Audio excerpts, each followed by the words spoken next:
J'étais partie, je crois que c'était à 3 jours, et j'avais vu un masque par terre, donc j'ai ramassé avec un bout de bâton.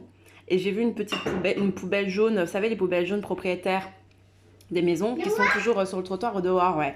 Et du coup, j'ai voulu ouvrir, et au moment où j'ai voulu ouvrir, il y avait le propriétaire de la poubelle qui est venu, qui a pris sa poubelle, qui a ramassé sa poubelle. Et je lui ai dit, ah bah c'est pas une poubelle ça pour jeter le masque. Et il m'a dit, non mais c'est ma poubelle, le masque vous le mettez chez vous. J'ai dit, non mais j'ai trouvé par terre, c'est pour le jeter. On dit, oh non, non, c'est ma poubelle, ça, non, non, c'est pas dans ma poubelle, hein. Faut pas mettre ça dans ma poubelle. Le monsieur? Oui, le monsieur, tu te rappelles? Et du coup, le masque, j'en avais tellement marre de le trimballer, parce que ça faisait déjà, je crois, quelques mètres que je l'avais dans les mains avec le bâton, là, et je savais pas quoi faire. Du coup, je l'ai relaissé par terre. Et c'est pas bien, mais c'était pas mon masque, hein, c'était le masque que j'avais déjà vu par terre, que je voulais ramasser, mais il n'y avait pas de poubelle. Donc la prochaine fois, je mettrai des gants et je prendrai un petit sac pour ramasser tous les masques, parce que cette journée-là, j'avais ramassé 2 masques déjà que j'avais mis à la poubelle moi-même. Et on est en campagne. Ouais, dehors, tu te rappelles? Oui, quand on voulait partir en magasin. Voilà, donc je voulais juste dire que les Français qui sont propriétaires et tout, qui se... Voilà, oh non, c'est ma poubelle, nanani, nanana. Vous voyez, nous, on a une poubelle, moi j'habite un appartement, nos poubelles à nous, elles sont publiques. Donc demain, il y a quelqu'un qui voudrait mettre son masque dans la poubelle, je dirais pas non, non, c'est ma poubelle, vas-y, c'est une poubelle publique. Donc quand on a des biens publics, on a beaucoup plus le sens du respect, du partage, alors que quand on devient propriétaire, oui, le monsieur, on se croit tout gros, non, non, nanani, nanana. Donc si vous êtes dans cette mentalité-là, je peux vous dire que ça va pas aller pour vous, hein. Ouais, parce que à un moment donné, il faut réagir. Il y a une vague. Attends bébé, attends, je t'ouvre. Il y a une vague d'immigration qui va arriver bientôt. Et c'est sûr, c'est sûr, oui, c'est sûr, c'est dans les textes bibliques. Quand ils disent qu'il y aura des gens qui viendront venir, et ça a toujours été le cas, mais là, ce serait une migration qui ne sera pas vraiment contrôlée parce que c'est une migration climatique. Et moi, je suis partie parler. Donc, une migration climatique catastrophe. Les gens, ils n'auront pas le temps de se mettre dans la tête, de s'intégrer ou quoi que ce soit. Ce sera plus la survie. Et ce ne sera pas des gens commodes, hein. Donc nous aussi, vous dites que les migrants ici, les Maghrébins, les Arabes, les Africains et tout ça, ils sont pas bien, ils sont mal élevés, mal polis, etc. Bah ouais, Déjà, nous, attends, on est soft, sauf on essaie d'avoir la paix, le salam et tout, malgré notre condition. Et il y a toujours ce côté, oh non, moi je veux pas, non, non, non. Donc, si vous voulez qu'on s'unisse, bienvenue, salam. Mais au bout d'un moment, il faut savoir aussi prendre en compte les idées de chacun et tout. Voilà. Parce que ceux qui vont arriver là en migration massive des événements climatiques, eux, ils seront pas commodes, hein. Ouais.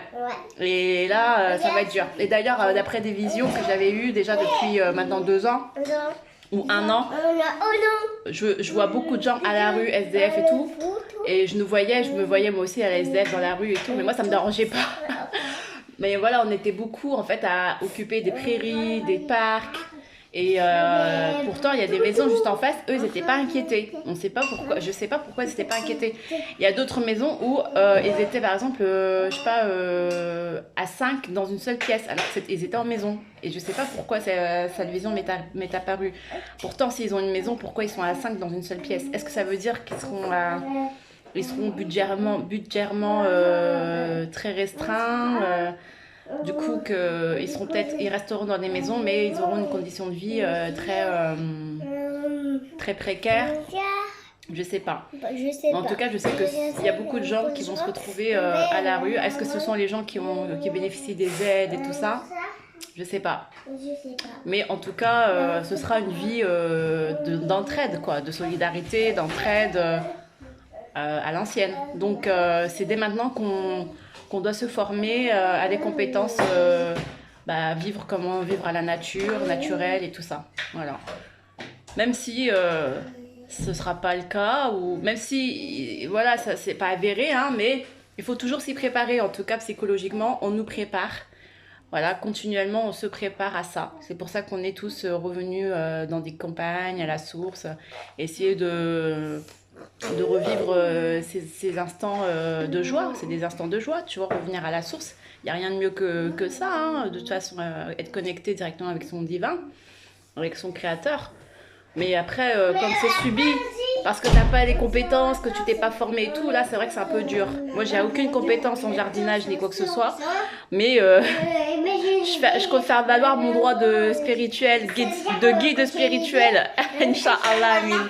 Si Dieu veut, bien sûr, je rigole. Mais voilà, il faut, en fait, c'est comme une sorte de tribu à l'indienne. Tu vois, tu as le guide spirituel, là, le maître qui sort de sa tente et qui dit « Ah, aujourd'hui, j'ai vu la vision qu'il va pleuvoir, alors fermez vos tentes, préparez le bois, tu vois. » Ça va être chouette, Inch'Allah. Mais en attendant, il faudra quand même essayer de s'ouvrir, ouvrir ses cœurs, s'unir. C'est l'essentiel, je pense. C'est l'essentiel de la vie, hein. C'est tout. Hein. Qu'on soit musulman, chrétien, tant que... ou autre, juif et tout. Tant qu'il y a l'amour pour son prochain, tout est facile après. Mais il faut arrêter d'être... faut arrêter de dire oh ça m'appartient, moi je suis, moi je sors, oh non moi je veux pas entendre, moi c'est mon pays, nanani nanana. Au bout d'un moment là maintenant, il faut plus raisonner comme ça parce qu'on voit bien. C'est pas ce que Allah souhaite pour nous. Hein. Salam, ciao. Maman,